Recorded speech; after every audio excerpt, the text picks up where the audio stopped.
The other paradox that Anderson talks about is universal versus particular, which is that nationalists would claim that everyone has a nationalism, right? They are born into it. Everyone has a nationalism. You can't avoid it. It is in a certain sense, it is constricting and essentializing.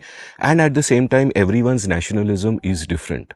So, you and I could be born in completely different places and we could have our own nationalisms, but but it's formed by circumstance, and we could therefore be natural enemies in a sense, or on different parts of the fence. So this sense of universal, that nationhood is universal, but every particular nation is one specific thing, is another paradox. And another paradox that Anderson talks about, and that you and I will appreciate because the concept of nationalism is so nebulous, is that politically nationalism is a definite force.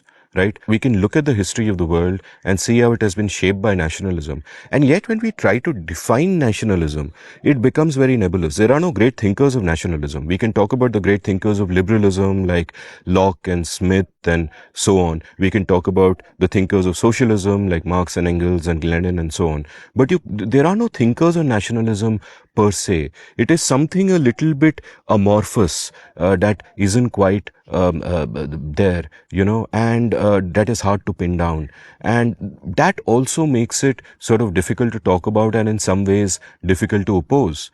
Because as I'll discuss later in this episode, nationalism in many ways can also be painted in a really good light. All anti-colonial movements rose out of a particular kind of nationalism. Just as you and I today in modern times think of nationalism as deeply oppressive, in a different time you could have painted it in a different light and said that no, it's a force for liberation, bro. Look at this, look at that. And I'll refer to those histories and those aspects later. So that is another sort of paradox at the heart of it.